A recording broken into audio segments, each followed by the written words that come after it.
Pagkain, monthly rent and bills, pamasahe, matrikula ng mga anak, at iba pa. Habang dumarami ang mga gastusin, dumarami rin ang naghahanap ng side hustle o dagdag na kita bukod sa primary job. Pero paano nga ba ito sisimulan? Una sa lahat, manalangin. Humingi muna tayo ng tulong sa Diyos para samahan tayo sa ating mga planong magawa at siguradong ang iyong side hustle ay magiging easy to juggle. Tip number 2, unawain kung bakit mo ito gagawin. Kulang ba ang kinikita mo sa full-time job para matugunan ang mga pangangailangan? May goal ka bang nais abutin, gaya ng pagkakaroon ng sariling business in the future? O takot ka lang mawala ng income, kaya go lang sa lahat ng opportunity? Dapat lamang na malinaw ang iyong bucket list.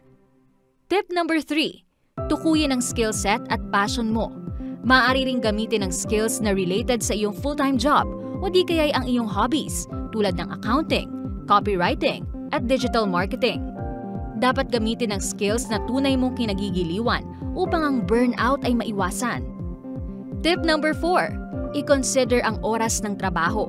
Piliin ang side hustle na kayang isabay sa full-time work at iba pang responsibilidad.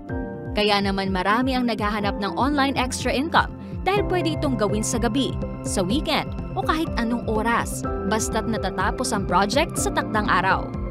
At tip number 5, magsiyasat ng maigi tungkol sa papasukang trabaho o negosyo.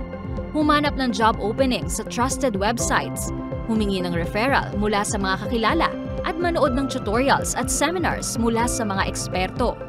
Sana ay nakatulong ang mga tips na ito upang mas mapadali ang iyong paghahanap ng extra income. You can do it!